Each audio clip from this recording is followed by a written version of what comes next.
ഇത് CRA പുതുതായി പുറത്തിറക്കിയ പ്ലാനോ VH എന്ന് പറയുന്ന സീരീസ് ആണ്. ഇത് എൻ്റെ സ്പെഷ്യാലിറ്റി എന്ന് പറഞ്ഞാൽ ഇത് വെർട്ടിക്കലായിട്ട് ഉപയോഗിക്കാം, ഹൊറിസോണ്ടലായിട്ട് ഉപയോഗിക്കാം. അങ്ങനെ രണ്ട് രീതിയിൽ ഉപയോഗിക്കാൻ പറ്റുന്ന ഒരു പമ്പാണിത്.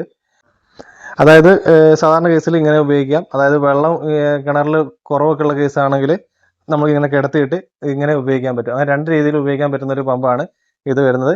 ഇത് 1 HP-ൽ അറൗണ്ട് 50 മീറ്റർ ഹെഡും 1.5 HP-ൽ അറൗണ്ട് 65 മീറ്റർ ഹെഡും വരുന്ന പമ്പാണ് ഇതിൽ വരുന്നത്. രണ്ട് മോഡലാണ് ഇതിനകത്ത് ഇപ്പോൾ ലോഞ്ച് ചെയ്തിട്ടുള്ളത്. ഇത് വിത്ത് പാനൽ ബോർഡാണ് വരുന്നത്. വിത്ത് കപ്പാസിറ്ററിന് വരുന്ന പാനൽ ബോർഡാണ് വരുന്നത്. പിന്നെ വിത്ത് ഡീറ്റെയിൽ പോലെ അനലോഗ് മീറ്റർ കൊടുത്തിട്ടുണ്ട്, ആംബിയർ അനലോഗ് മീറ്ററും കൊടുത്തിട്ടുണ്ട്. പിന്നെ ഈ റേഞ്ചിൽ വരുന്ന പല പമ്പുകൾക്ക് ഇത് ഇല്ലാത്തതാണ്, ഇതൊക്കെ ആ രീതിയിൽ കൊടുത്തിട്ടുണ്ട്.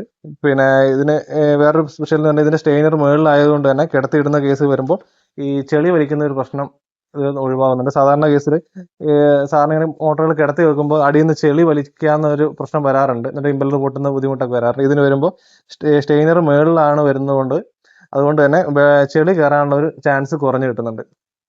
ഇത് പിന്നെ വാട്ടർ കൂൾഡ് പമ്പാണ്. ഈ രണ്ട് ഹുക്ക് തുറന്നുകൊണ്ടാണ് വെള്ളം ഒഴിക്കേണ്ടത്. ഇത് കൂളിങ്ങിന് വാട്ടർ ഒഴിക്കണം. ഈ ഹുക്കിൽ കൂടെയാണ് നമുക്ക് ഹുക്ക് ചെയ്യാനും തൂക്കിയെടുക്കാൻ, ഇത് നമുക്ക് കിടത്തി വെക്കും, അങ്ങനെ വെക്കാം. പിന്നെ കുത്തനെ വെക്കുമ്പോൾ ഒരു ഹുക്കിന് വേണ്ടിയാണ് ഇവിടെ 2 ഹോൾ കൊടുത്തിട്ടുണ്ട്. ഇവിടെ നമ്മൾ എക്സ്ട്രാ എന്തെങ്കിലും കോപ്പർ എന്തെങ്കിലും ഇട്ടിട്ട് നമ്മളൊരു ഹുക്ക് ഉണ്ടാക്കിയിട്ട് കൊടുക്കണം വെർട്ടിക്കലായിട്ട് കൊടുക്കുന്ന സമയത്ത്.